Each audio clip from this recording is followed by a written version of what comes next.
Hello everyone. Biology के आज के इस वीडियो के अंदर बहुत ही इंपॉर्टेंट टॉपिक हम डिस्कस करेंगे, एनिमल किंगडम। ये ऐसा टॉपिक है जहाँ से क्वेश्चंस एग्ज़ाम के अंदर बनते ही बनते हैं और मोस्ट डिफ़िकल्ट टॉपिक इसको बोला जाता है साइंस का। क्यों? क्योंकि यहाँ पर हमको बहुत सारी इन्फॉर्मेशन जो है वो कवर करना होती है, बहुत सारा हमको कन्फ्यूजन भी होता है। तो इस लेक्चर में हम सभी चीज़ों का सॉल्यूशन जो है वो निकालने वाले हैं। सबसे पहली चीज़ तो ये कि इस टॉपिक में इन्फॉर्मेशन इतनी ज़्यादा है कि जितना कवर करो उतना कम है। क्वेश्चंस कहीं से भी पूछ लेते हैं और इस टॉपिक को अच्छे से कंप्लीट करने का एक ही रूल है। क्या रूल है वो? इस टॉपिक के ज़्यादा से ज़्यादा आपको क्वेश्चंस लगाने हैं और सही क्वेश्चंस लगाने हैं। तो मैंने टेस्ट सेक्शन में फ्रेंड्स इस टॉपिक के लगभग आपको 100 क्वेश्चन दे रखे हैं। वो ऐसे क्वेश्चन है कि अगर आप उनकी बार बार प्रैक्टिस करोगे तो आपको उसी टेस्ट में से एग्जाम के अंदर क्वेश्चन जो है वो देखने को मिल जाएंगे। अब टेस्ट लगाने से पहले थोड़ा सा हमारा कॉन्सेप्ट जो है वो क्लियर होना चाहिए और एक अच्छी थ्योरी जो है वो हमारी कवर होना चाहिए। तो इस वीडियो में मैं आपको जो भी इन्फॉर्मेशन दूंगा वो टू द पॉइंट ऐसी इन्फॉर्मेशन है, सीधे एग्जाम पॉइंट ऑफ व्यू से आपके लिए बहुत ही ज़्यादा बेनिफिशियल होने वाली है और आपके सारे डाउट भी क्लियर हो जाएंगे। तो चलिए स्टार्ट करते हैं हमारे वीडियो को। छोटे छोटे पॉइंट सारे बताऊंगा जहाँ से एग्जाम में क्वेश्चन जो है एग्जामिनर पूछता है, तो ध्यान से समझते चलिएगा। जीव विज्ञान की फ्रेंड्स हम बात कर रहे हैं तो बायोलॉजी की दो शाखाएं हमने बात करी थी, एक है बॉटनी और दूसरी है जूलॉजी, जंतु विज्ञान। इस जंतु विज्ञान जूलॉजी वाली शाखा के अंदर ही हम क्या करते हैं, जो एनिमल्स होते हैं, जंतु होते हैं, उन्हीं का अध्ययन हम करते हैं। बॉटनी के अंदर हम जो प्लांट्स होते हैं उनकी स्टडी करते हैं, जिसे वनस्पति विज्ञान बोलते हैं। तो हम जूलॉजी की बात कर रहे हैं, जंतु विज्ञान की बात कर रहे हैं, जिसमें हम एनिमल किंगडम वाले टॉपिक को अच्छे से कंप्लीट कर रहे हैं। तो फ्रेंड्स सबसे पहले हम जूलॉजी की बात कर रहे हैं। तो जूलॉजी का फादर किसे कहा जाता है? तो सबसे पहले अरस्तु ने 340 ईस्वी पूर्व में जंतु इतिहास नामक एक किताब लिखी थी। इसलिए अरस्तु को जूलॉजी का क्या कहा जाता है? जनक कहा जाता है, फादर कहा जाता है। अब इस जूलॉजी के अंदर अलग अलग प्रकार के हमको जीव जंतु देखने को मिलते हैं, एनिमल्स देखने को मिलते हैं, जिनके नाम के हिसाब से, इनके क्लासिफिकेशन के हिसाब से इन सभी जंतुओं को अलग अलग कैटेगरी में जो है वो बांटा गया है। इसे क्या कहा जाता है? टैक्सोनॉमी कहते हैं, वर्गीकी कहते हैं, जिसमें हम जंतुओं के अलग अलग समूह की स्टडी करते हैं।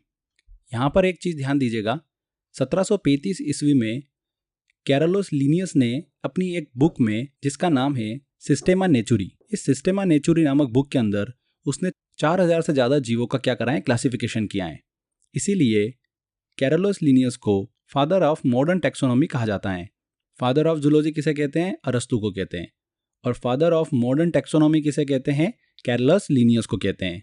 ये काफ़ी इंपॉर्टेंट है, एग्जाम में क्वेश्चन पूछ लेते हैं, इसलिए ध्यान रखिएगा और इनकी बुक का नाम ज़रूर ध्यान रखिएगा, सिस्टेमा नेचुरी।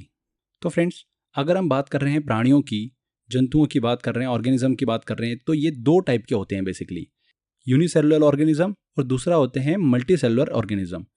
एक कोशीय प्राणी जिनके पास में एक सेल होती है, दूसरे होते हैं जो मल्टीपल सेल से मिलकर बने होते हैं, मतलब बहुकोशीय प्राणी, मल्टी सेलुलर ऑर्गेनिज्म। ठीक है, तो ये दो टाइप के बेसिकली प्राणी जो होते हैं वो देखने को मिलते हैं।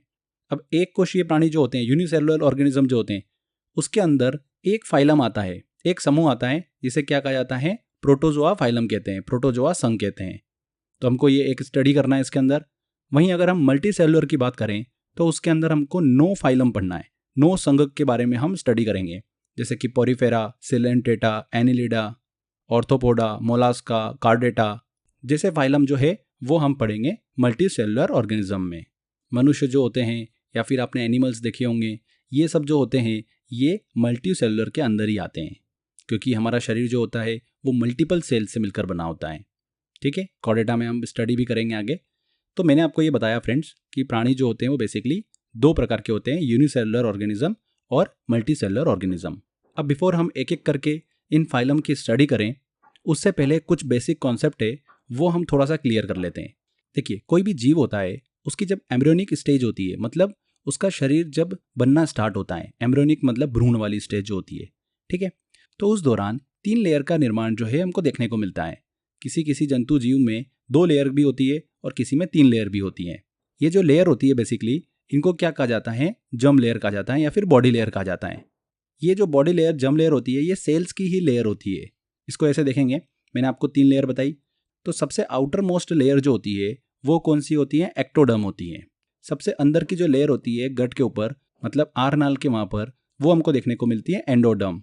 और एक्टोडर्म और एंडोडर्म के बीच में जो हमको सेल लेयर देखने को मिलती है वो होती है मेसोडर्म। तो ये आपको इन्फॉर्मेशन पता होना चाहिए, क्योंकि थ्रू आउट लेक्चर हम जहाँ जहाँ पर भी डिस्कस करेंगे तो अगर आपको ये क्लियर नहीं होगा तो आपको कन्फ्यूजन बहुत होने वाला है। तो इसलिए पहले ये चीज़ क्लियर रख लीजिएगा। किसी भी जंतु की एम्ब्रियोनिक स्टेज जो होती है वहाँ पर हमको किसी किसी में 2 लेयर देखने को मिलती हैं और किसी किसी में हमको 3 लेयर का निर्माण जो है वो देखने को मिलता है। क्लियर हुआ आपको?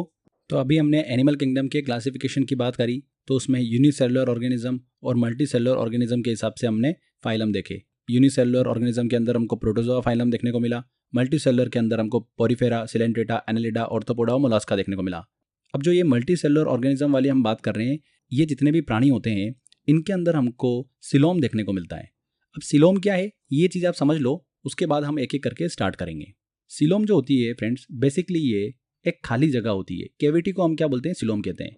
जो बॉडी वॉल होती है, शरीर की जो दीवार होती है, और एलिमेंट्री कैनल जो होती है, आहार नाल जो होती है, जिसे हम गट वॉल भी बोलते हैं, है ना, आहार नाल की परत भी बोलते हैं, उसके बीच में हमको एक खाली जगह देखने को मिलती है, मतलब बॉडी कैविटी देखने को मिलती है, जो कि एक तरल पदार्थ लिक्विड से भरी हुई होती है। उसे ही हम क्या बोलते हैं? सिलोम कहते हैं। क्लियर हुआ आपको? बहुत ही सिंपल लैंग्वेज में हमने समझा, बहुत ही इंपॉर्टेंट है ये। जैसा कि आप मैप में देख सकते हैं, ये बॉडी वॉल है, यहाँ पर हम देखें सेंटर के अंदर, तो ये एलिमेंट्री कैनल हो गई या फिर गट वॉल, इसको समझ लेते हैं। इसके बीच में जो खाली स्पेस हमको दिख रही है, जहाँ पर ये तरल पदार्थ भरा हुआ है, इसी को क्या बोलते हैं? सिलोम कहते हैं। क्लियर? अब सिलोम के भी 3 टाइप होते हैं। एक होता है सिलोमेट्स, दूसरा होता है एसिलोमेट्स और तीसरा होता है सुडोसिलोमेट्स। सिलोमेट्स में क्या होता है फ्रेंड्स? बॉडी कैविटी जो है हमको देखने को मिलती है, खाली जगह जो है उसकी उपस्थिति होती है। अब ये किन किन फाइलम में आता है? एनेलिडा में, ऑर्थोपोडा में, कॉर्डेटा में, मोलास्का में, काइनोमेटा में, इन सभी में बॉडी कैविटी जो है वो देखने को मिलती है। ठीक है, तो ये आते हैं सभी सिलोमेट्स के अंदर। असिलोमेट्स की बात करें, जहाँ पर बॉडी कैविटी की उपस्थिति नहीं होती है, जैसे कि पोरीफेरा, सिलेंट्रेटा, प्लेटीहेल्मिन्थीज, ये सभी जो फाइलम है, संघ है, ये असिलोमेट्स के अंदर आते हैं।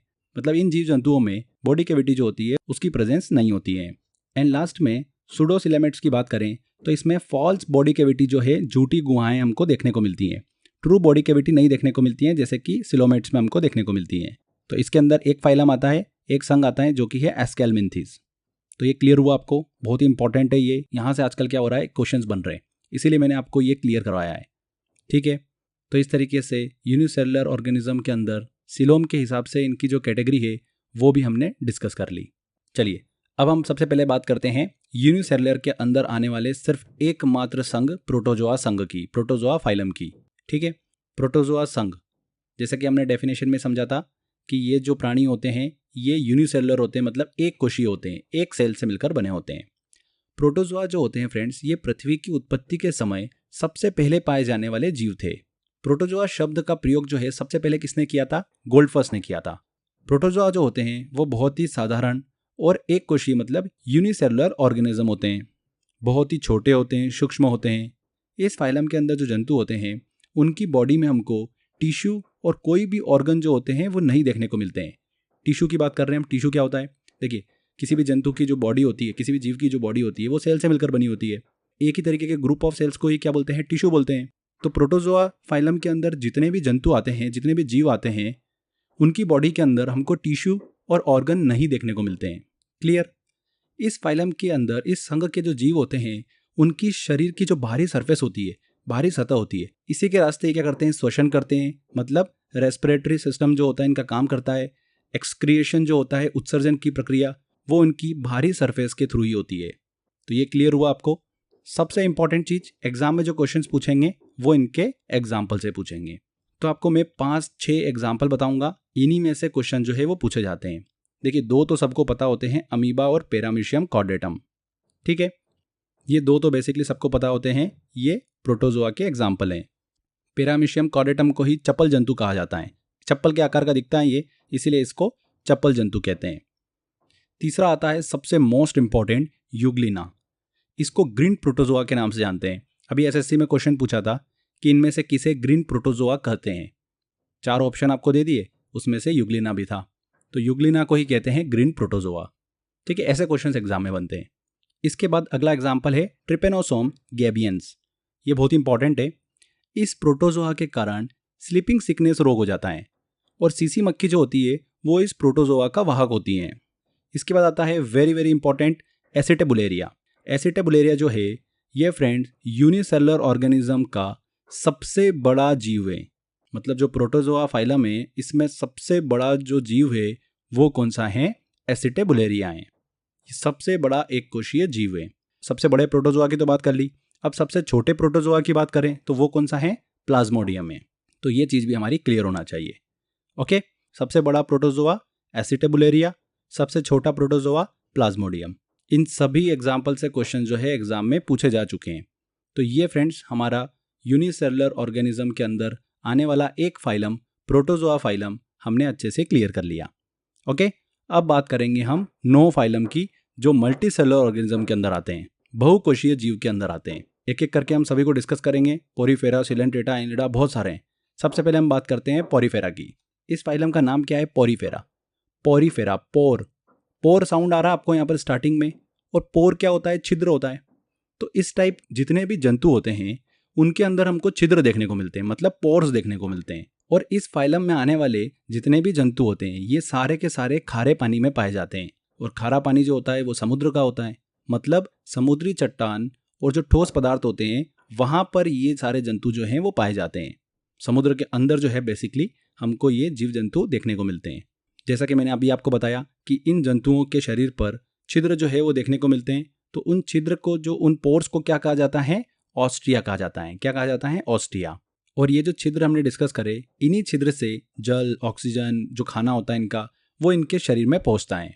इन जीवों के शरीर में हमको आगे की तरफ, आगे सिरे पर एक बड़ा सा छिद्र देखने को मिलता है। इसे क्या बोलते हैं हम? ऑस्कुलम बोलते हैं। ये बहुत इंपॉर्टेंट है। जैसा कि आप मैप में देख रहे होंगे, देखिए ऊपर ऊपर हमको यहाँ पर इनके एक बड़ा सा छेद देखने को मिलता है, एक बड़ा सा पोर हमको नजर आता है, जो कि क्या होता है? ऑस्कुलम होता है।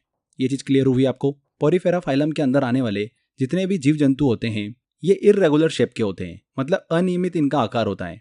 ये जीव जो होते हैं एक स्थान से दूसरे स्थान पर गति नहीं करते हैं, जहां पर होते हैं वहीं पर ही रहते हैं। सबसे इंपॉर्टेंट चीज ध्यान रखिएगा, इस पोरीफेरा फाइलम के अंदर आने वाले जीवों को स्पॉन्ज कहा जाता है। क्या कहा जाता है? स्पॉन्ज। स्पंज के नाम से भी इनको जाना जाता है।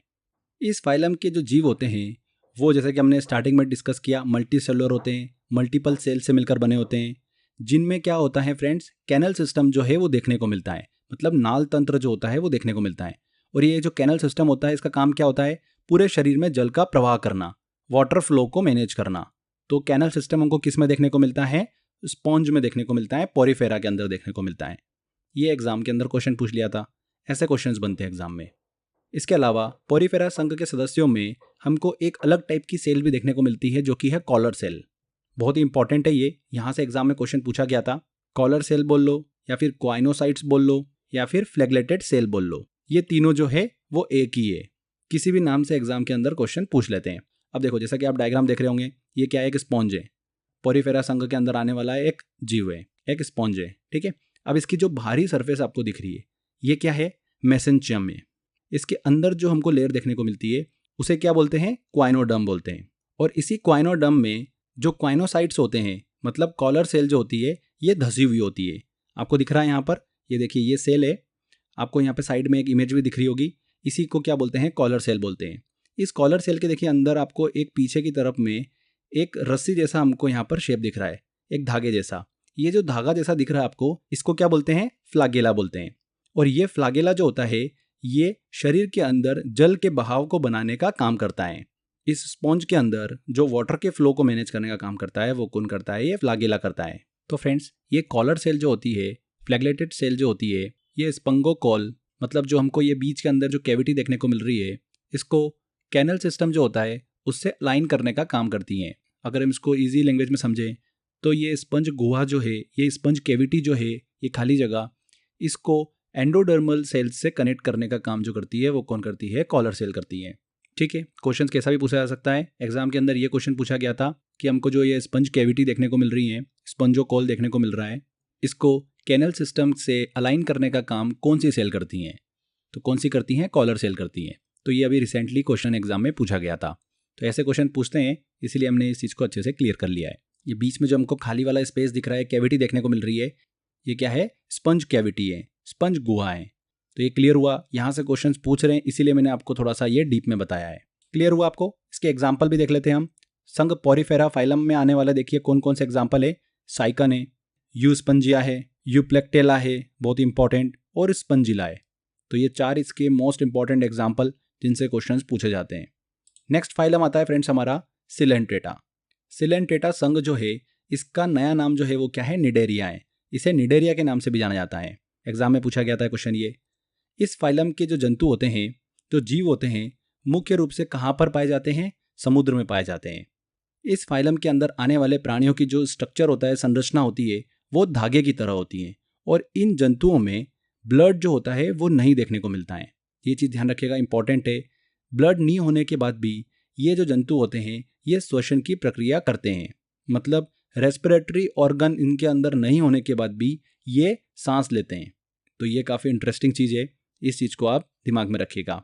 इस सिलेंट्रेटा संघ के अंदर आने वाले जितने भी जीव होते हैं उनके अंदर ना तो रेस्पिरेटरी सिस्टम होता है, ना ही एक्सक्रेटरी मैकेनिज्म होता है, ना ही सर्कुलेटरी सिस्टम मतलब परिसंचरण तंत्र होता है। उसके बाद भी ये जो जंतु होते हैं ये सांस लेने का काम करते हैं। क्लियर हुआ आपको? इस संघ के अंदर जो जीव आते हैं उनका जो बॉडी स्ट्रक्चर होता है, बॉडी होती है 2 सेल की परतों से मिलकर बनी होती है। मैंने स्टार्टिंग में आपको बताया था एक्टोडर्म, एंडोडर्म, मेसोडर्म, ये 3 लेयर हमने डिस्कस करी थी। तो सिलेंट्रेटा संघ के अंदर आने वाले जीवों में 2 लेयर हमको देखने को मिलती हैं। एक तो एक्टोडर्म जो कि बाहरी परत होती है और एक आंतरिक परत एंडोडर्म। मेसोडर्म जो होती है बीच वाली लेयर, वो हमको सिलेंट्रेटा समूह में आने वाले जंतुओं के अंदर नहीं देखने को मिलती है। वेरी वेरी इंपॉर्टेंट पॉइंट है ये। तो इसीलिए मैंने आपको स्टार्टिंग में देखिए क्लियर करा था, नहीं तो फिर अगर डायरेक्टली मैं आपको ये बताता तो समझ में नहीं आता आपको। ठीक है, अब हम इसके एग्जाम्पल भी डिस्कस कर लेते हैं जिनसे क्वेश्चन पूछते हैं। 3-4 एग्जाम्पल है इसके। सबसे पहले हम बात करते हैं मूंगा की। इन्हें कोरल्स कहते हैं।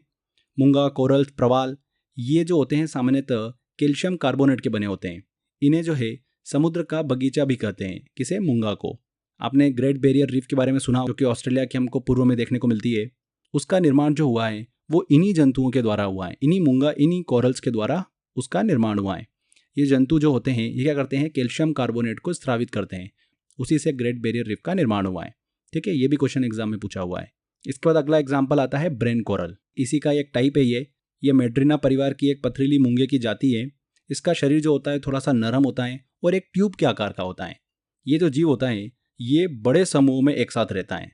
ध्यान रखना, ब्रेन कोरल। नेक्स्ट एग्जाम्पल है इसका हाइड्रा। Very very important. इसकी खोज किसने करी थी? ल्यूवेनह्यूक ने करी थी। और हाइड्रा जो होता है ये मीठे जल में पाया जाता है। हाइड्रा में रक्त नहीं होता है। सिलेंट्रेटा में आने वाले जितने भी जीव जंतु होते हैं उनमें रक्त नहीं होता है, तो हाइड्रा में भी नहीं होता है। और उसके बाद भी ये श्वसन की प्रक्रिया करते हैं। ये क्वेश्चन एग्जाम में एसएससी में पूछ लिया था अभी लेटेस्ट। तो ऐसे क्वेश्चन जो है फ्रेंड्स एग्जाम में बनते हैं। मैं आपको वहाँ पर भी बताते चल रहा हूँ जहाँ से क्वेश्चन बन रहे हैं, जिससे कि आप अच्छे से फोकस्ड होकर उस सेक्शन को अच्छे से कंप्लीट करो। नेक्स्ट एग्जाम्पल आता है ओलेरिया। ये भी एग्जाम में पूछा हुआ क्वेश्चन है। इसे क्या कहा जाता है? जेली फिश के नाम से जाना जाता है। बहुत ही इंपॉर्टेंट है। 4 एग्जाम्पल, मूंगा, कोरल्स, हाइड्रा, ब्रेन कोरल और ओरेलिया, जिसे जेली फिश के नाम से भी जाना जाता है। नेक्स्ट फाइलम की तरफ चलते हैं। अगला संघ आता है हमारा प्लेटीहेल्मिन्थीज। इस संघ में, इस फाइलम के अंदर आने वाले जीवों को फ्लैट वॉर्म्स या फिर टैप वॉर्म के नाम से जाना जाता है, चपटेक्रमी या फिर फीताक्रमी के नाम से। इंपॉर्टेंट है ये चीज। इन जीवों का शरीर जो होता है वो एकदम फ्लैट होता है, चपटा होता है और बहुत ही सॉफ्ट होता है। बेसिकली ये एक पत्ते की तरह दिखाई देते हैं। इन सभी जीवों में एलिमेंट्री कैनल जो होती है, आहार नाल, वो हमको नहीं देखने को मिलती है। इसीलिए ये सभी जीव जो है वो दूसरों पर आश्रित होते हैं, मतलब परजीवी होते हैं, पैरासाइट होते हैं। पैरासाइट का मतलब यही होता है कि वो जीव जो कि अपने खाने के लिए दूसरों पर आश्रित होते हैं, उन्हें क्या बोला जाता है? पैरासाइट बोला जाता है या फिर परजीवी बोला जाता है। क्लियर हुआ आपको? ये जो पैरासाइट होते हैं ये हमारे फ्रेंड्स यकृत में पाए जाते हैं, जो हमारा लीवर होता है वहाँ पर हमको देखने को मिलते हैं। ये सभी जो जीव है इनका जो स्थान होता है बेसिकली वो कहाँ होता है? मनुष्यों के अंदर, पालतू पशु, जंगली जंतु जो होते हैं उनमें ये आश्रय करते हैं और इन्हीं की सतह से अपने खाद्य पदार्थों का क्या करते हैं? एब्जॉर्प्शन करते रहते हैं। जैसा कि अभी हमने डिस्कस किया, परजीवी होते हैं, पैरासाइट होते हैं। इनके एग्जाम्पल अगर हम देखें तो 3 मोस्ट इंपॉर्टेंट है। प्लेनेरिया, ये जो फ्लैटवॉर्म है ये ताजे जल की एक चपटी कृमि है, मतलब फ्लैटवॉर्म है। इसके अलावा फेसियोला, ये लीवर फ्यूक वॉर्म है। और तीसरा आता है टीनिया सोलियम, ये एक टैप वॉर्म है, मतलब फीताक्रमी है, जो कि मनुष्य की आंत में पाया जाने वाला एक एंडोपेरासाइट है, अंत परजीवी है। वेरी वेरी इंपॉर्टेंट है टीनिया सोलियम। देखिए फ्रेंड्स, टीनिया जो है ये एक टैप वॉर्म है, ये आप जरूर ध्यान रखिएगा, बहुत ही इंपॉर्टेंट है ये चीज। तो यहाँ पर ये हमारा प्लेटीहेल्मिन्थीज फाइलम जो है ये कंप्लीट होता है। अगले संघ की तरफ चलते हैं। अगला फाइलम आता है हमारा एस्केलमिन्थीज। बहुत ही इंपॉर्टेंट है। मैंने आपको स्टार्टिंग में बताया भी था, सूडोसिलेमेट्स के अंदर हमको एक एग्जाम्पल देखने को मिलता है जो कि है एस्केलमिंथीज का। मतलब इसमें फॉल्स बॉडी कैविटी देखने को मिलती हैं, झूठी गुहाएं देखने को मिलती हैं। ट्रू बॉडी कैविटी जो है इन जीवों में हमको नहीं देखने को मिलती है, जैसा कि हमको सिलोमेट्स के अंदर देखने को मिलती थी। एस्केलमिंथीज की बात करें फ्रेंड्स हम, तो इसको निमेटोडा के नाम से भी जाना जाता है। ये बेसिकली राउंड वॉर्म्स होती है, गोल कृमि होती है, और ये अधिकतर बच्चों में बीमारी फैलाती है, और ये अधिकतर बच्चों में बीमारी फैलाते हैं। एग्जाम में ऐसा क्वेश्चन पूछ लिया था कि इनमें से कौन गोल कृमि है, राउंड वॉर्म्स हैं, कौन है? एस्केलमिंथीज हैं। इन जीवों का जो आकार होता है वो गोल होता है, और ये फ्री लिविंग और पैरासाइट दोनों टाइप के हो सकते हैं। पैरासाइट प्रवृत्ति के भी हो सकते हैं और फ्री लिविंग भी हो सकते हैं। खुद ही अपना खाना भी ढूंढ लेंगे और खाने के लिए दूसरों पे भी आश्रित होते हैं, तो दोनों प्रवृत्ति के होते हैं। इनके एग्जाम्पल की बात करें तो यहाँ पर हमको 2 एग्जाम्पल देखने को मिलते हैं, एस्कैरिस थ्रेडवर्म और पिनवर्म। जो पिनवर्म और थ्रेडवर्म होते हैं ये मुख्य रूप से बच्चों की आंतों में पाए जाते हैं। जो छोटे बच्चे होते हैं उनकी गुदा में, एनल में बेसिकली ये थ्रेडवर्म जो है ये पाए जाते हैं। इससे बच्चों को क्या होती है, काफ़ी चुंचनाहट भी होती है, भूख भी कम लगती है और उल्टियाँ भी हमको देखने को मिलती हैं। तो हम बात करते हैं ना पेट में कीड़े पड़ गए बच्चों के, वो ये होते हैं पिनवर्म और थ्रेडवर्म। क्लियर हुआ आपको? यहाँ से भी क्वेश्चंस बन जाते हैं। अगले फाइलम की तरफ चलते हैं फ्रेंड्स, जो कि आता है हमारा एनेलिडा। छोटा सा ही है पर काफ़ी इंपॉर्टेंट है। एनेलिडा संघ के अंदर आने वाले जो जीव होते हैं, देखिए वो अलग अलग टाइप के हो सकते हैं। कोई पानी में भी रह सकता है, जली भी हो सकता है, कोई स्थलीय भी हो सकता है, पानी के बाहर भी रह सकता है, कोई पैरासाइट भी हो सकता है जो कि खाने के लिए दूसरों पर आश्रित हो, और पैरासाइट नहीं भी हो सकते हैं। तो इस तरीके के प्राणी जो है वो हमको देखने को मिलते हैं एनेलिडा के अंदर। इनका जो शरीर होता है वो खंडों में बटा होता है। अगर हम एग्जाम्पल देखें एनेलिडा संघ के तो उसके अंदर आता है केंचुआ, दूसरा एग्जाम्पल है जोंक। तो ये 2 एग्जाम्पल है जो कि बहुत ही इंपॉर्टेंट है। यहाँ पर केंचुए का आप साइंटिफिक नेम जरूर ध्यान रखिएगा, एग्जाम में पूछा गया था ये फेरेटिमा पोस्थुमा, ये केंचुए का वैज्ञानिक नाम है। साइंटिफिक नेम क्या है इसका? फेरेटिमा पोस्थुमा। क्लियर?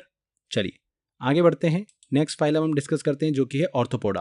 प्राणी जगत का ये सबसे बड़ा फाइलम है। ये एनिमल किंगडम के अंदर आने वाला सबसे बड़ा जो फाइलम है, सबसे बड़ा जो संघ है, वो कौन सा है? ऑर्थोपोडा है। तो इसको हम अच्छे से डिस्कस करेंगे। क्वेश्चंस भी यहाँ से बहुत पूछे जाते हैं। ऑर्थोपोडा के अंदर आने वाले जो जीव होते हैं उनके पैर जो होते हैं बेसिकली जुड़े हुए होते हैं। जैसा कि मैंने अभी आपको बताया कि ये प्राणी जगत का सबसे बड़ा संघ है। सबसे बड़ा फाइलम कौन सा है? ऑर्थोपोडा है। इन जीवों के शरीर का जो एक्सोस्केलेटन होता है वो काइटिन नामक एक पदार्थ से बना हुआ होता है जो कि बहुत ज़्यादा कठोर होता है। हमारी पृथ्वी पर लगभग 2/3 ऑर्थोपोडा जीव ही पाए जाते हैं। इस संघ के जंतु जो होते हैं वो जल में भी रह सकते हैं, स्थल पे भी रह सकते हैं, वायु में भी रह सकते हैं, कहीं पर भी हमको देखने को मिल जाते हैं। इनका जो शरीर होता है वो बेसिकली 3 भागों से मिलकर बना होता है। सर, मध्य भाग होता है और पैर होता है। ऑर्थोपोडा संघ के अंदर, ऑर्थोपोडा फाइलम के अंदर हमको इंसेक्टा क्लास भी देखने को मिलती है, मतलब कीट वर्ग भी देखने को मिलता है, जो कि इसी फाइलम की सबसे बड़ी क्लास है। कौन सी? इंसेक्टा क्लास, कीट वर्ग। इस संघ के अंदर आने वाले जीवों में हमको ओपन सर्कुलेटरी सिस्टम देखने को मिलता है, मतलब खुला परिसंचरण तंत्र। अब जो हम पॉइंट डिस्कस करेंगे ये बहुत इंपॉर्टेंट है, एग्जाम में पूछा आता है। इस फाइलम, इस संघ के अंदर जलीय जीव जो होते हैं उसमें जो रेस्पिरेशन प्रोसेस होती है, मतलब जो श्वसन की प्रक्रिया होती है, वो क्लोम के द्वारा होती है, गिल्स के द्वारा होती है। जबकि इस संघ के अंदर आने वाले स्थलीय जीव जो होते हैं, लैंड क्रिएचर्स जो होते हैं, उनमें जो रेस्पिरेशन होता है, श्वसन की जो प्रोसेस होती है, वो ट्रेकिया के द्वारा होती है, श्वास नली के द्वारा होती है। तो ये चीज़ बहुत ही इंपॉर्टेंट है। एग्जाम में ऐसे पूछ लेते हैं आपसे कि इनमें से किस संघ के जो जीव हैं वो अपनी रेस्पिरेशन प्रोसेस जो है, श्वसन की क्रिया जो है, वो क्लोम के द्वारा करते हैं। तो ऐसे छोटे छोटे क्वेश्चंस बन जाते हैं एग्जाम के अंदर, इसलिए ध्यान रखिएगा। अगर हम एग्जाम्पल डिस्कस करें इस फाइलम के तो इसमें आते हैं बिच्छू, मकड़ियाँ, झींगा, केकड़ा, क्रेफिश, सिल्वर फिश, मधुमक्खी, कॉकरोच, टिड्डी, तितली, मच्छर और कान खजूरा। तो ये जितने भी हमने डिस्कस करे ये सभी बहुत ही इंपॉर्टेंट है, जो कि किस में आते हैं? ऑर्थोपोडा के अंदर आते हैं। यहाँ पर हमने कॉकरोच की बात करी तो ध्यान रखिएगा फ्रेंड्स, कॉकरोच का जो ब्लड होता है, रक्त होता है, वो सफ़ेद रंग का होता है। 3 जोड़ी पैर इसके अंदर पाए जाते हैं, और इसके जो हार्ट के अंदर हमको चैम्बर जो देखने को मिलते हैं वो कितने देखने को मिलते हैं? 13 मिलते हैं। 13 कक्ष पाए जाते हैं इसके हृदय के अंदर, हार्ट में। और ये जो अपना रेस्पिरेशन है वो ट्रेकिया के माध्यम से करता है, श्वास नली के माध्यम से ये अपना रेस्पिरेशन प्रोसेस करता है। हार्ट चैम्बर की हमने बात करी यहाँ पर, बेसिकली हार्ट चैम्बर की मदद से दिल से खून का बहाव जो है वो फेफड़ों तक पहुँचता है। क्लियर हुआ आपको? इसके अलावा फ्रेंड्स, जो हमने कीट वर्ग की बात करी, क्लास इंसेक्टा की बात करी हमने, उसके अंदर आने वाले जो जीव होते हैं उनमें 3 जोड़ी टांगे होती हैं, मतलब कुल 6 पैर होते हैं उनमें। कीट वर्ग में 6 पैर वाले जंतु आते हैं, ये चीज़ आप जरूर ध्यान रखिएगा। वो कौन कौन से हैं? कॉकरोच हुए, मच्छर हुए, सिल्वर फिश हुई, क्रे फिश हुई, ये सब कीट वर्ग के अंदर आते हैं, इंसेक्टा क्लास के अंदर आते हैं। अब मकड़ी हुआ, बिच्छू हुआ, ये सब जो है ये कीट वर्ग में नहीं आते। मकड़ी के 8 पैर होते हैं। उसी तरीके से बिच्छू हुआ, घुन हुआ, टिक हुआ, ये सभी जो है इंसेक्टा क्लास के अंदर नहीं आते हैं, कीट वर्ग में नहीं आते। सीधे सीधे क्वेश्चन पूछ लेते हैं एग्जाम के अंदर कि इनमें से कौन सा जो जीव है वो कीट वर्ग में नहीं आता है, और मकड़ी आपको ऑप्शन में दे दिया। तो मकड़ियाँ जो है वो कीट वर्ग में नहीं आती हैं क्योंकि उसके 8 पैर होते हैं, और मैंने आपको बताया कि जो क्लास इंसेक्टा है उसके अंदर जो जीव आते हैं उनके 6 पैर होते हैं। क्लियर? मकड़ियों के केस में ध्यान रखिएगा, जो मादा मकड़ी होती है उसे ब्लैक विडो के नाम से जाना जाता है। इनके 8 पैर होते हैं, 4 जोड़ी आंखें होती है, और इनमें रीढ़ की हड्डी जो होती है वो नहीं होती है। ये बहुत ही इंपॉर्टेंट पॉइंट है। क्लियर हो गया आपको? चलिए आगे बढ़ते हैं। नेक्स्ट फाइलम हम डिस्कस करते हैं जो कि आता है हमारा इकाइनोडर्मेटा। इस फाइलम के जितने भी सदस्य होते हैं ये सारे समुद्री जीव होते हैं। इन जीवों की जो स्किन होती है वहाँ पर हमको कांटे देखने को मिलते हैं। इस संघ में आने वाले जीवों में हमको वाटर कन्वेयंस सिस्टम जो है वो देखने को मिलता है, जल संवहन नाल तंत्र, जो कि इनके घूमने में सहायता प्रदान करता है। इकाइनोडर्मेटा अगर समूह में अगर हम एग्जाम्पल डिस्कस करें तो सबसे मोस्ट इंपॉर्टेंट यहाँ पर स्टारफिश आती है। इसका दूसरा नाम जो है वो क्या है? एस्टेरियस, बहुत ही इंपॉर्टेंट है। सेकंड एग्जाम्पल है समुद्री अर्चिन, इसे अरस्तु का लालटेन भी कहा जाता है और इकाइनस के नाम से भी जाना जाता है। वेरी वेरी इंपॉर्टेंट है, समुद्री अर्चिन को अरस्तु का लालटेन के रूप में जाना जाता है। नेक्स्ट आता है हमारा सी कुकुम्बर, समुद्री खीरा, ये भी इकाइनोडर्मेटा संघ का एक एग्जाम्पल है। एंड लास्ट में आता है ब्रिटल स्टार, जिसे ऑफियोरा के नाम से भी जाना जाता है। ध्यान रखिएगा, ये 4 एग्जाम्पल बहुत ही इंपॉर्टेंट है। और सबसे ध्यान देने वाली बात कि ये सभी जितने भी जंतु है ये सारे मछलियाँ नहीं है। स्पेशली एग्जाम में क्वेश्चन पूछा जाता है स्टारफिश से रिलेटेड कि इनमें से कौन जो है वो मछली नहीं है, ऐसा क्वेश्चन पूछ लेते हैं और ऑप्शन दे देंगे आपको। स्टारफिश उनमें से आपको ऑप्शन में देखने को मिलेगा, तो स्टारफिश एक मछली नहीं है, ये इकाइनोडर्मेटा समूह में आती है स्टारफिश। यहाँ पर हम एक छोटी सी ट्रिक देखते हैं। देखिए स्टारफिश है, स्टार जो होते हैं ये कहाँ पर होते हैं? आकाश में होते हैं। तो फिश आकाश में क्या करेगी? तो ऐसे आप दिमाग में इसको बिल्कुल सेट कर लीजिए, स्टारफिश एक मछली नहीं है। बहुत सारे बच्चे यहाँ पर कंफ्यूज होते हैं। नेक्स्ट हम देखिए फाइलम की तरफ चलते हैं जो कि आता है हमारा संघ मोलास्का। संघ मोलास्का की बात करें तो इस संघ में आने वाले जीवों का शरीर जो होता है बहुत ही मुलायम होता है, इसीलिए इन्हें मोलास्का कहा जाता है। ऐसे जीव जिनका शरीर बहुत ही अधिक मुलायम होता है और उनके शरीर पर विशेष प्रकार का एक कवच देखने को मिलता है CaCO3 का, कैल्शियम कार्बोनेट का एक विशेष प्रकार की शेल हमको देखने को मिलती है, कवच देखने को मिलता है मोलास्का समूह में आने वाले जीवों पर। क्लियर? इस फाइलम के मैक्सिमम जो जीव होते हैं वो समुद्र के अंदर होते हैं, कुछ जो होते हैं वो स्वच्छ जल और सरफेस पे भी पाए जाते हैं। अगर इस समूह में आने वाले जीवों में श्वसन की बात करें कि वो अपनी श्वसन की प्रक्रिया, सांस लेने की प्रक्रिया किसके द्वारा करते हैं, तो वो गिल्स के माध्यम से करते हैं। ध्यान दीजिएगा, पानी में पाए जाने वाले जीवों का मोलास्का जो है ये एक सबसे बड़ा संघ है, सबसे बड़ा फाइलम है। लगभग 8 लाख जो प्रजातियां हैं हमको देखने को मिलती हैं। कुछ इंपॉर्टेंट एग्जाम्पल डिस्कस करें तो ऑक्टोपस आता है इसके अंदर, सीपिया आता है जिसे कटल फिश कहते हैं, सीप आता है, हेलियोटिस आता है, और लास्ट में पायला जिसे घोंगा भी कहा जाता है। क्लियर? तो ये एग्जाम्पल बहुत ही इंपॉर्टेंट है, ध्यान रखिएगा। यहाँ पर हमने ऑक्टोपस की बात करी थी, तो ऑक्टोपस को डेविल फिश के नाम से भी जाना जाता है। इसमें दिमाग जो होता है वो नहीं होता है ऑक्टोपस में, ये एग्जाम में क्वेश्चन पूछ लिया था, इसलिए इस चीज़ को ध्यान रखिएगा। नेक्स्ट फाइलम हम डिस्कस करते हैं फ्रेंड्स, जो कि आखिरी हमारा कॉर्डेटा। संघ कॉर्डेटा को हम डिस्कस करें उससे पहले हम देखिए एक छोटा सा पोर्शन है इसका, हेमिकॉर्डेटा, इसको पहले हम पढ़ लेते हैं फिर कॉर्डेटा की तरफ चलते हैं। तो हेमिकॉर्डेटा की बात करें तो इस संघ के सभी प्राणी जो होते हैं वो समुद्री जीव होते हैं और वॉर्म के लाइक हमको दिखाई देते हैं। जो कृमि होती है वॉर्म, उसके हमको जैसे दिखाई देते हैं। इस फाइलम में आने वाले जो जीव होते हैं उनका शरीर जो होता है वो बेलनाकार होता है। इन जीवों में जो सर्कुलेशन सिस्टम होता है, परिसंचरण तंत्र, वो एक बंद प्रकार का होता है और रेस्पिरेशन जो होता है वो गिल्स के थ्रू होता है। श्वसन की जो प्रक्रिया होती है वो क्लोम के थ्रू होती है, गिल्स के द्वारा होती है। इसके एग्जाम्पल 2 है, पर उन्हीं दोनों से क्वेश्चन जो है वो पूछ लेते हैं। एक है बेलेनोग्लोसस और सेकेंड है सेकोग्लोसस। तो ये 2 एग्जाम्पल इसके वेरी वेरी इंपॉर्टेंट है, काफ़ी ज़्यादा एग्जाम में क्वेश्चन पूछा गया है बेलेनोग्लोसस से, ध्यान रखिएगा इस चीज़ को। चलिए अब आते हैं फ्रेंड्स हम कॉर्डेटा पर। कॉर्डेटा फाइलम डिस्कस करें, बहुत ही इंपॉर्टेंट है, मैक्सिमम क्वेश्चंस हमको यहाँ से भी देखने को मिलते हैं, तो बहुत अच्छे से फोकस होकर इसको पढ़िएगा। देखिए इस संघ की बात कर रहे हैं, इस फाइलम की बात कर रहे हैं, तो इस प्रकार के संघ के अंदर आने वाले जीवों में हमको 4 कॉमन फीचर जो है वो देखने को मिलते हैं। जब इनका डेवलपमेंट होता है उस दौरान हमको 4 फीचर जो है वो इस संघ के अंदर आने वाले जंतुओं में हमको देखने को मिलते हैं। अब ये 4 कॉमन फीचर क्या होते हैं? Notochord, dorsal nerves cord, post anal tail और फेरिंजियल स्लिट्स, मतलब क्लोम छिद्र। हिंदी में भी इनके नाम है पृष्ठ रज्जु, तंत्रिका रज्जु, पश्च पुच्छ और क्लोम छिद्र। तो ये 4 जो कॉमन फीचर हैं ये इस संघ में आने वाले जंतुओं में हमको डेवलपमेंट के दौरान देखने को मिलते हैं। अच्छा, एक और चीज़ यहाँ पे ध्यान दीजिएगा कि ये जो 4 कॉमन फीचर की हमने बात करी है, ऐसा नहीं है कि इनकी पूरी होल लाइफ में ये 4 कॉमन फीचर जो है हमको देखने को मिले। जैसे जैसे इनकी बॉडी में डेवलपमेंट होता है कुछ कुछ जो फीचर्स होते हैं इनके वो वेनिश भी हो जाते हैं। जैसे कि अगर हम ह्यूमन का ही देखें, मनुष्य का ही देखें, तो जब हमारा एम्ब्रियो का डेवलपमेंट होता है तब उस दौरान हमको गिल्स देखने को मिलती है। जो मछलियों में जहाँ से श्वसन होता है ना, उस तरीके की हमको गिल्स छिद्र जो है वो देखने को मिलते हैं जहाँ से हमारी श्वसन की प्रोसेस होती है। पर धीरे धीरे जैसे डेवलपमेंट होता जाता है, लंग्स का जब हमारा निर्माण होता है तब वो क्या होते हैं, वेनिश हो जाते हैं। तो इस तरीके से ज़रूरी नहीं है कि ये 4 कॉमन फीचर जो है ये इन जीवों में होल लाइफ में हमको देखने को मिले। समय के साथ में ये फीचर जो होते हैं ये वेनिश भी हो जाते हैं। तो जैसा कि आप यहाँ पर मैप में देख सकते हैं, ये एक एम्ब्रियो है। एम्ब्रियो मतलब भ्रूण है, इसका विकास हो रहा है, इसका डेवलपमेंट हो रहा है। तो शुरुआती स्टेज में देखेंगे आप तो ये एम्ब्रियो के अंदर की तरफ देखिए आपको ऑरेंज कलर की एक यहाँ पर स्ट्रिंग देखने को मिल रही होगी, ये होती है नोटोकॉर्ड। सबसे बैक साइड में हमको एक लॉन्ग कैविटी देखने को मिलती है जो कि है dorsal hollow nerves cord. Front की तरफ में हमको माउथ देखने को मिलता है। एंड नीचे की तरफ में जो हमको यहाँ पर देखिए गिल्स छेद जो देखने को मिलते हैं ये है फेरिंजियल स्लिट्स।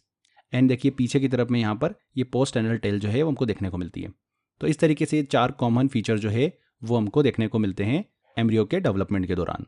इन चारों को जल्दी से हम क्लियर कर लेते हैं। देखिए, नोटोकॉर्ड की बात करें तो ये मेसोडर्म टिश्यू से मिलकर बनी होती हैं, जो हमने स्टार्टिंग में 3 लेयर डिस्कस करी थी। जर्म लेयर, उसमें से देखिए एक मेसोडर्म टिश्यू जो होती है उन्हीं से मिलकर बनी होती है नोटोकॉर्ड।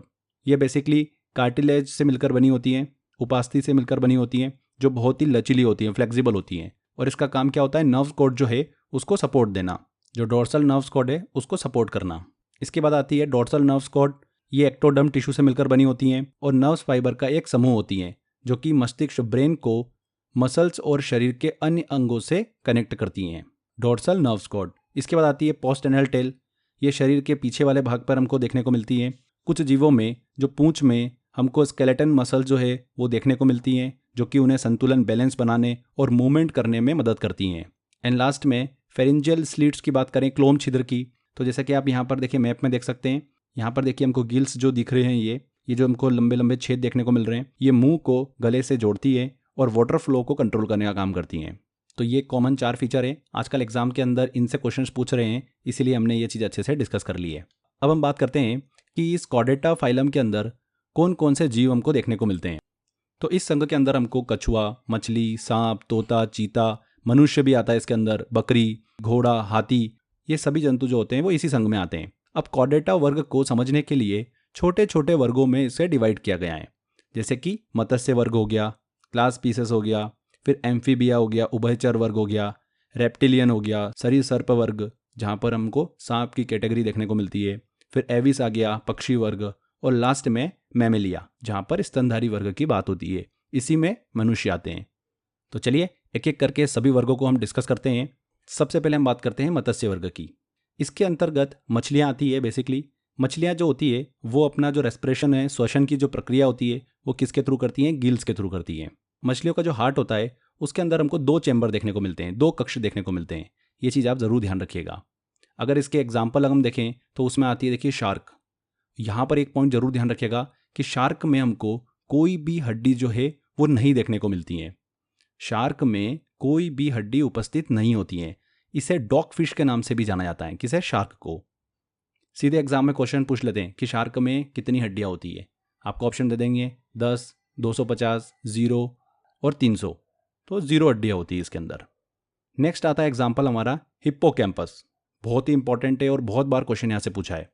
हिप्पोकैम्पस को समुद्री घोड़ा या फिर अश्वमीन के नाम से भी जाना जाता है, सी हॉर्स के नाम से। विश्व की सबसे धीमी चलने वाली मछली है ये हिप्पोकैम्पस। इसका नाम क्या है? सी हॉर्स, समुद्री घोड़ा। अब एक इंटरेस्टिंग चीज़ ध्यान रखिएगा, अभी हम आगे पढ़ने भी वाले हैं, मैमल के अंदर पढ़ेंगे हम। समुद्री घोड़ा जो होता है, सी हॉर्स जो होता है, ये एक मछली है, पर समुद्री गाय और समुद्री सिंह जो है ये आते हैं मैमल के अंदर, मतलब स्तनपायी के अंदर। अभी हम आगे स्टडी भी करेंगे। पर आप ये जरूर ध्यान रखिएगा, एग्जाम में बहुत कंफ्यूज करने के लिए क्वेश्चन पूछते हैं। समुद्री घोड़ा एक मछली है, समुद्री गाय और समुद्री सिंह जो है ये मैमल है, ये स्तनपायी में आते हैं।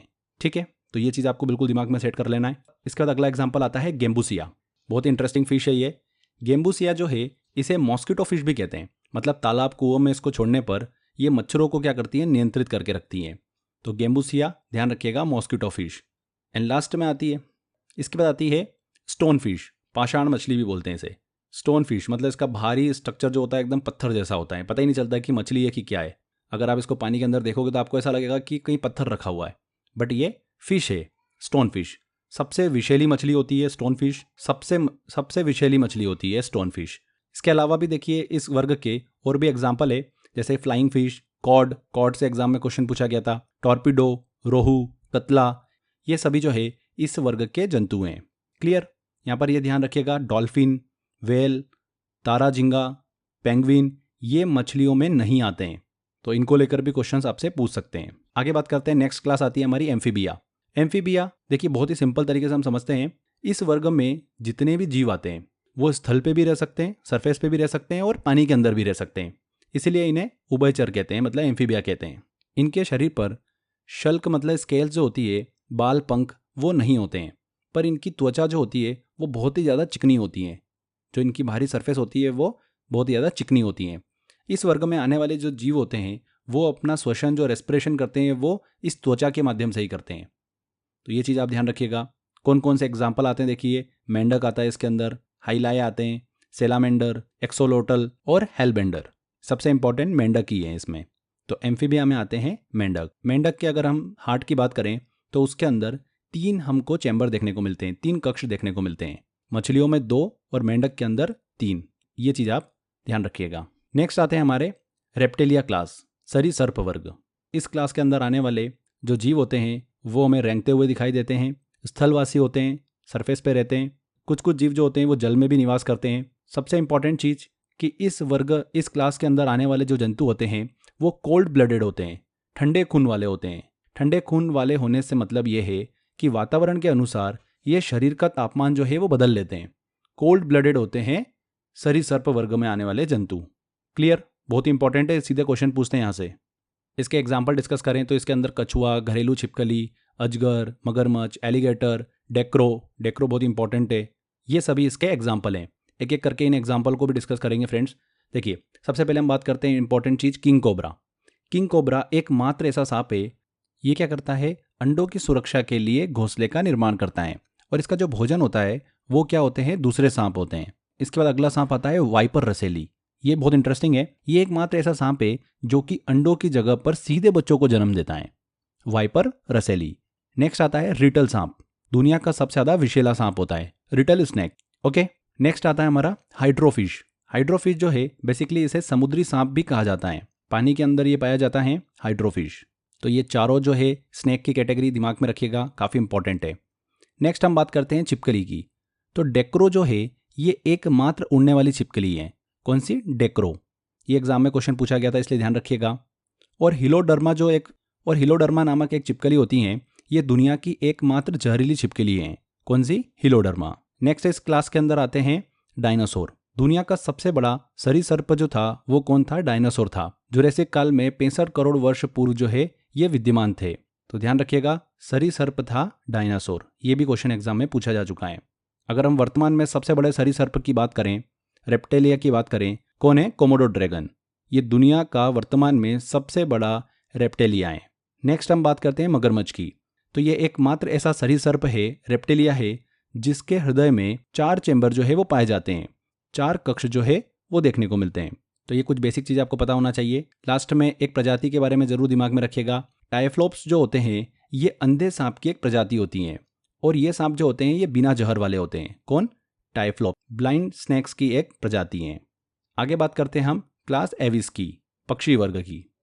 इस वर्ग के अंतर्गत हवा में उड़ने वाले के साथ साथ जमीन पर तेजी से चलने वाले पक्षी भी हमको देखने को मिलते हैं। इस वर्ग के जितने भी जंतु होते हैं, मतलब प्राणी होते हैं, वार्म ब्लडेड होते हैं, मतलब इनके शरीर का तापमान जो है वातावरण के साथ बदलता नहीं है। तो वार्म ब्लडेड कौन है ये जरूर ध्यान रखिएगा, और कोल्ड ब्लडेड कौन है ये भी आप दिमाग में रखिएगा। 3 भागों में इनका शरीर विभाजित होता है, सर, गर्दन और धड़ में। एग्जाम्पल देखें क्लास एविस के, कबूतर, मोर, तोता, ऑस्ट्रिच, कीवी, ये सभी जो हैं क्लास एविस के अंदर आते हैं। कुछ इंपॉर्टेंट पॉइंट्स भी है, जल्दी से डिस्कस करते हैं। ऑस्ट्रिच जो है ये एक दौड़ने वाला बहुत बड़ा पक्षी है जिसे शुतुरमुर्ग के नाम से भी जाना जाता है। और शुतुरमुर्ग पृथ्वी पर सबसे बड़ा जीवित पक्षी है। सबसे बड़ा अगर जीवित पक्षी की बात करें तो कौन है? शुतुरमुर्ग हैं, मतलब ऑस्ट्रिच। जबकि अगर सबसे छोटे पक्षी की बात करें तो वो कौन सा है? हमिंग बर्ड है। इसे हिंदी में बोला जाता है गुंजन पक्षी। तो हमिंग बर्ड दिमाग में रखिएगा, सबसे छोटा पक्षी। और शुतुरमुर्ग जो है ऑस्ट्रिच, ये सबसे बड़ा पक्षी है। जो हमिंग बर्ड है, गुंजन पक्षी, ये एकमात्र ऐसा पक्षी है, एकमात्र ऐसी बर्ड है जो कि पीछे की ओर उड़ता है। मतलब हर डायरेक्शन में ये उड़ सकता है गुंजन पक्षी। सभी पक्षियों में जो सबसे बड़ा अंडा होता है वो किसका होता है? शुतुरमुर्ग का होता है। जबकि सबसे छोटा जो होता है वो हमिंग बर्ड का होता है। आगे देखिए, कीवी की बात करें तो कीवी भी एक दौड़ने वाला पक्षी है जो कि न्यूजीलैंड में पाया जाता है। और इसका वैज्ञानिक नाम जरूर ध्यान रखिएगा, एग्जाम में पूछा गया था। एप्टेरिक्स है। क्या है? एप्टेरिक्स। नेक्स्ट एग्जाम्पल है इसका अवाविल, जिसे स्विफ्ट के नाम से भी जाना जाता है। ये सबसे तेज उड़ने वाला पक्षी है अवाविल। इसी क्लास में हमको एक एग्जाम्पल देखने को मिलता है उल्लू का। और उल्लू जो होता है वो अपने सिर को 360 डिग्री जो है वो घुमा सकता है। अगर हम भारत में राष्ट्रीय पक्षी की बात करें तो वो कौन सा है? मोर है। और मोर का साइंटिफिक नेम एग्जाम में पूछा जाता है, जो कि ध्यान रखिएगा क्या है? पावो क्रिस्टेटस। बहुत इंपॉर्टेंट है, इस चीज को दिमाग में रखिएगा। आगे बात करते हैं फ्रेंड्स अब हम मैमेलिया की, स्तनधारी वर्ग की। मैमेलिया की बात कर रहे हैं हम, स्तनधारी की। तो इस क्लास के अंदर जितने भी प्राणी आते हैं वो अधिक विकसित होते हैं और आइसोथर्मल होते हैं, मतलब समतापी होते हैं। इनके हृदय के अंदर, हार्ट में, हमको 4 चैम्बर देखने को मिलते हैं। कितने? 4 चैम्बर। मैमेलिया क्लास जो है ये बेसिकली 3 सब क्लास में डिवाइडेड हैं। ये 3 सब क्लास कौन कौन सी हैं? प्रोटोथीरिया, मेटाथीरिया और यूथीरिया। बहुत इंपॉर्टेंट है। प्रोटोथीरिया के अंदर जो जंतु आते हैं वो अविकसित होते हैं। मेटाथीरिया के अंदर मध्य विकसित होते हैं। और यूथीरिया के अंदर पूर्ण रूप से विकसित होते हैं, मतलब कंप्लीटली डेवलप्ड हमको यहाँ पर प्राणी देखने को मिलते हैं। एक एक करके इनको समझते हैं हम। सबसे पहले प्रोटोथीरिया की बात करते हैं। तो ये जो मैमेलिया है ये अंडे देने का काम करते हैं। जैसे कि एग्जाम्पल एकिडना, बहुत ही इंपॉर्टेंट है, बहुत बार एग्जाम के अंदर पूछा गया ये। मोनोट्रिम, ये 2 इसके सबसे मोस्ट इंपॉर्टेंट एग्जाम्पल। ठीक है। इसके बाद में मेटाथीरिया की बात करें, इस सब क्लास के अंदर आने वाले जो जंतु होते हैं वो ना तो अंडे देते हैं और ना ही पूर्ण रूप से विकसित बच्चों को जन्म देते हैं, मतलब अपरिपक्व बच्चों को जन्म देते हैं। प्री मैच्योर बच्चों को ये जन्म देने का काम करते हैं मेटाथीरिया के अंदर आने वाले जंतु। एग्जाम्पल के तौर पर कंगारू, कंगारू इसका सबसे अच्छा एग्जाम्पल है। यूथीरिया की बात करें तो इस सब क्लास के अंदर जो जंतु आते हैं वो पूर्ण रूप से विकसित बच्चों को जन्म देते हैं, मतलब डेवलप्ड बेबी को ये बर्थ देते हैं। एग्जाम्पल के तौर पे देखें तो चूहा, खरगोश, कुत्ता, बाघ, लोमड़ी, ब्लू व्हेल, ये एग्जाम में पूछा गया था। भारतीय हाथी हो गया, मनुष्य हो गए, चमगादड़, वेरी वेरी इंपॉर्टेंट, डॉल्फिन, कपी, समुद्री गाय, समुद्री सिंह, ये इसके कुछ एग्जाम्पल हैं। यहाँ पर चमगादड़ जो है ये एकमात्र उड़ने वाला मैमल है। ये जरूर ध्यान रखिएगा, एग्जाम में पूछते हैं, बहुत बार एग्जाम में ये पूछा जा चुका है। ब्लू व्हेल जो है फ्रेंड्स सबसे बड़ा स्तनधारी मतलब मैमेलिया है। और सबसे छोटा मैमेलिया कौन है? श्रू है, स्मॉल माउस भी कहते हैं इसको। तो ये क्लियर हुआ आपको? बहुत ही इंपॉर्टेंट है फ्रेंड्स, ये मैमेलिया से बहुत क्वेश्चंस बनते हैं एग्जाम के अंदर। कुछ इंपॉर्टेंट पॉइंट्स हैं, हम वो भी डिस्कस करते हैं। क्लास एविस और क्लास मैमेलिया के अंदर आने वाले जितने भी जंतु होते हैं ये सारे जंतु समतापी होते हैं, वार्म ब्लडेड होते हैं, जिनका शरीर ताप जो है वो एटमॉस्फेयर के टेम्परेचर से प्रभावित नहीं होता है। ठीक है। व्हेल में सबसे विशालतम दांत वाली अगर व्हेल की बात करें तो वो कौन सी है? स्पर्म व्हेल है। ये चीज़ ध्यान रखिएगा। डॉल्फिन को अगर लेकर डिस्कस करें तो ये एक जलीय जंतु है जो कि मैमेलिया में आता है, फिश में नहीं आता है। ये बहुत ही बुद्धिमानी जीव होता है। गंगा नदी में पाए जाने वाली डॉल्फिन को राष्ट्रीय जलीय जीव के रूप में घोषित किया गया है। क्लियर? तो ये कुछ इंपॉर्टेंट पॉइंट्स थे। अब आगे देखिए फ्रेंड्स, कुछ इंपॉर्टेंट प्रजातियां, स्पीशीज़ को हम डिस्कस करेंगे जिनसे भी एग्जाम के अंदर क्वेश्चंस बनते हैं। छोटा सा सेक्शन है ये, जल्दी से इसको कंप्लीट करते हैं। सबसे पहले हम बात करते हैं एंडेमिक स्पीशीज़ की, मतलब स्थानिक प्रजातियों की। तो जीवों की ये वो प्रजाति होती है जो कि किसी विशेष क्षेत्र में विशेष रूप से पाई जाती हैं। इसके एग्जाम्पल के तौर पे देखें तो आता है इसके अंदर निकोबारी कबूतर। बहुत ही इंपॉर्टेंट है, ये ध्यान रखिएगा इस चीज़ को। ये किस में आता है? एंडेमिक स्पीशीज़ के अंदर आता है। इसके बाद हम बात करें लुप्त प्राय प्रजाति की, तो इसमें वो जीव आते हैं, वो प्रजाति आती हैं जो कि लुप्त होने की कगार पर हैं, जैसे कि गंगा डॉल्फिन। नेक्स्ट आती है वल्नरेबल स्पीशीज़। इसका मतलब क्या होता है? ये वो जीवों की स्पीशीज है, वो प्रजाति है जिनकी संख्या उच्च स्तर तक गिर गई है, जिसके बाद इनके लुप्त प्राय श्रेणी में जाने की संभावना बनी रहती है। इसका एग्जाम्पल है एक सींग वाला गेंडा, काजीरंगा राष्ट्रीय उद्यान में पाए जाते हैं ये, इस चीज को ध्यान रखिएगा। नेक्स्ट आती है एक्सटिंक्ट स्पीशीज, मतलब विलुप्त प्रजातियां जो कि विलुप्त हो चुकी है, ऐसी जीवों की प्रजाति जो वर्तमान में नहीं है, खत्म हो गई है, जिसके अंदर आते हैं तस्मानियाई बाघ। क्लियर? तो ये 4 प्रजातियां, स्पीशीज को हमने डिस्कस किया, इंपॉर्टेंट है ये। आगे हम बात करते हैं, एक टर्म है डीकम्पोजर, अपघटक। ये क्या होते हैं? ये वो जीव होते हैं जो कि डेड ऑर्गेनिक मैटर से अपने न्यूट्रिशन को प्राप्त करते हैं, उन्हीं को क्या बोलते हैं? डीकम्पोजर बोलते हैं, अपघटक बोलते हैं। अब हमारे इकोसिस्टम में बहुत सारे डीकम्पोजर जो है, अपघटक जो है, वो हमको देखने को मिलते हैं। जैसे तालाब के अंदर हमको बैक्टीरिया, कवक, फ्लैगलेट्स, ये बहुत ही इंपॉर्टेंट है, एग्जाम में 2 से 3 बार ये पूछा जा चुका है, ये चीज़ ध्यान रखिएगा। मिट्टी के अंदर पाए जाने वाले अपघटक और डीकम्पोजर की बात करें तो उसमें आते हैं केचुए, फंगस, कवक, कीड़े, बैक्टीरिया, ये सब मिट्टी के अंदर पाए जाते हैं। महासागर के अंदर समुद्री आर्चिन, केकड़ा, हैगफिश जैसे डीकम्पोजर जो है वो पाए जाते हैं। घास के मैदान में बात करें तो एसिडोबैक्टीरिया, दीमक जिसे सफ़ेद चींटी भी कहा जाता है, टर्की टेल मशरूम, ये अपघटक जो है हमको देखने को मिलते हैं, डीकम्पोजर। तो ये कुछ इकोसिस्टम में पाए जाने वाले डीकम्पोजर हमने डिस्कस करें। लास्ट में हम फ्रेंड्स बंदर मतलब मंकी के 2 वर्ग जो है, 2 क्लास, वो डिस्कस करेंगे। ये 2 क्लास कौन कौन से हैं? एक एक कपी वर्ग और दूसरा है वानर वर्ग। बहुत ही इंपॉर्टेंट है। देखिए, कपी वर्ग के अंदर भी हमको 2 टाइप के कपी देखने को मिलते हैं, एक होते हैं हिन कपी और एक होते हैं महाकपी, मतलब आकार के हिसाब से इनको बांटा गया है। तो हिन कपी छोटे आकार के कपी होते हैं, इसमें आते हैं गिबन, ये सबसे छोटे आकार का कपी होता है, वेरी वेरी इंपॉर्टेंट है ये। और महाकपी के अंदर जैसा कि नाम से स्पष्ट है, बड़े आकार के मानव नुमा कपी जो है वो हमको देखने को मिलते हैं, जिसके अंदर हमको चिंपैंजी, गोरिल्ला, ये सब देखने को मिलते हैं महाकपी के अंदर। क्लियर? वानर वर्ग के अंदर आते हैं कौन? लंगूर, जो कि आप आमतौर पर अपने घर के आसपास जो देखते होंगे बंदर, वो इसी क्लास के अंदर हमको देखने को मिलते हैं, वो इसी क्लास के होते हैं। ठीक है? अब बंदर की एक किस्म होती है बबून। ये जो होते हैं ये विश्व का सबसे बड़ा बंदर होता है। कौन? बबून। ध्यान रखिएगा, इसको एग्जाम में क्वेश्चन पूछा गया था ये। तो ये बंदर की हमने 2 क्लास डिस्कस करी, ज़्यादा नहीं है, इनमें से ही क्वेश्चन जो है एग्जाम में पूछ लेते हैं। लास्ट एक पॉइंट और डिस्कस करके हमारा टॉपिक कंप्लीट होता है। चमगादड़ से रिलेटेड पॉइंट है कि चमगादड़ किस में आते हैं? मेमेलिया के अंतर्गत आते हैं। ये चीज़ जरूर ध्यान रखिएगा। ये ऐसे जीव होते हैं जो कि अल्ट्रासोनिक साउंड को सुन सकते हैं, यही एकमात्र ऐसे जीव हैं जो कि अल्ट्रासोनिक साउंड को सुन सकते हैं, पराश्रव्य ध्वनियों को सुन सकते हैं चमगादड़। ठीक है? तो फ्रेंड्स, यहाँ पर देखिए, ये हमारा एनिमल किंगडम का टॉपिक जो है कंप्लीट होता है।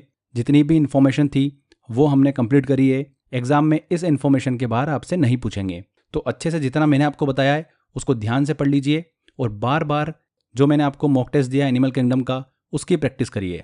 अप्रॉक्सीमेट मैंने आपको 100 क्वेश्चंस दिए हैं, उसके अंदर लगातार अगर आप वो क्वेश्चंस लगाएंगे तो इन्हीं में से आपको क्वेश्चन जो है वो एग्जाम में देखने को मिलेंगे।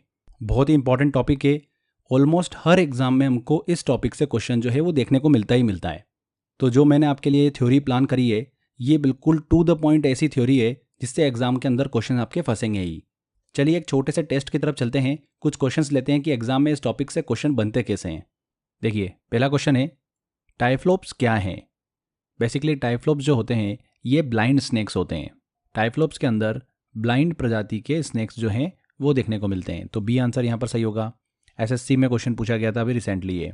अगला क्वेश्चन है, बेलनोग्लोसस प्राणी जगत के मतलब एनिमल किंगडम के निम्नलिखित में से किस फाइलम से संबंधित हैं, किस संघ से संबंधित हैं? तो बेलनोग्लोसस जो है ये हेमिकॉर्डेटा के अंदर आते हैं।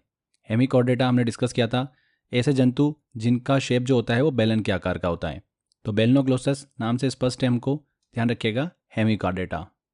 नेक्स्ट क्वेश्चन है, निम्नलिखित में से कौन कीट वर्ग से संबंधित नहीं है? क्लास इंसेक्टा से संबंधित नहीं है। बिच्छू हुए या फिर मकड़ी हुए, ये कीट वर्ग के अंदर नहीं आते हैं। कीट वर्ग के अंदर वो जंतु आते हैं जिनके 6 पैर होते हैं, और मकड़ी और बिच्छू के 6 पैर से ज़्यादा होते हैं, इसीलिए बिच्छू जो है ये कीट वर्ग के अंदर नहीं आते हैं। अगला क्वेश्चन आता है, मलेरिया परजीवी और अमीबा को किस श्रेणी में रखा जाता है? अमीबा हुए, पैरामीशियम हुए, ये सब जो होते हैं फ्रेंड्स ये प्रोटोजोआ संघ के अंदर आते हैं, यूनिसेलुलर ऑर्गेनिज्म है। A answer.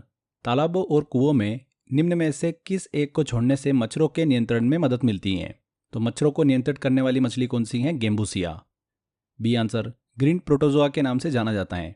ग्रीन प्रोटोजोआ के नाम से किसे जाना जाता है? युग्लिना को। इस तरीके से क्वेश्चन एग्जाम के अंदर पूछे जाते हैं। और देखते हैं हम निम्न में से कौन सी मछली नहीं है? स्टारफिश जो है ये मछली नहीं है। स्टारफिश जो है ये काइनोड मेटा संघ के अंदर आती है और इसे एस्टेरियस के नाम से जाना जाता है। स्टारफिश मछली नहीं है।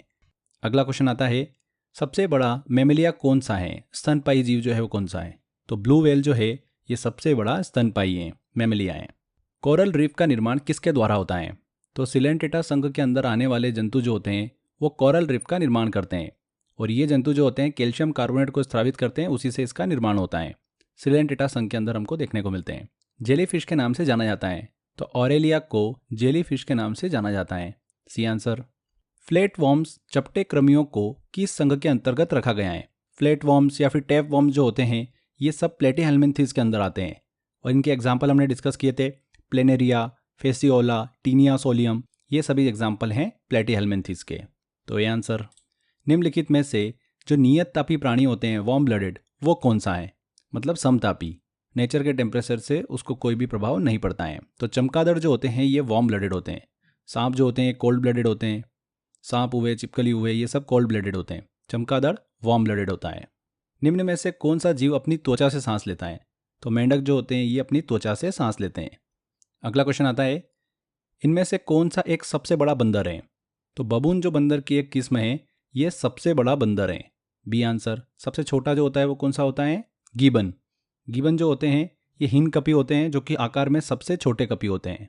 नेक्स्ट लेते हैं क्वेश्चन, निम्नलिखित में से किस जानवर में रीढ़ की हड्डी नहीं होती है?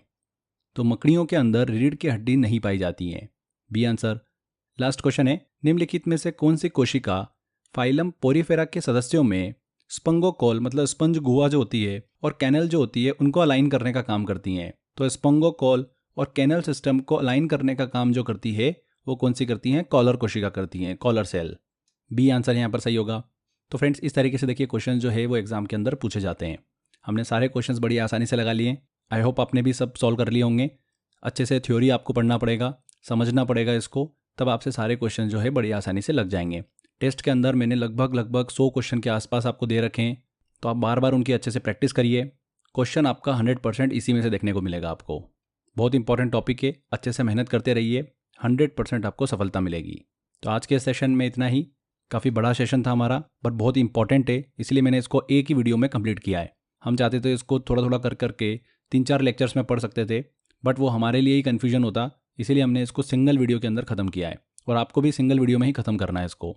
ठीक है, चलिए मिलते हैं नेक्स्ट वीडियो में। Bye bye.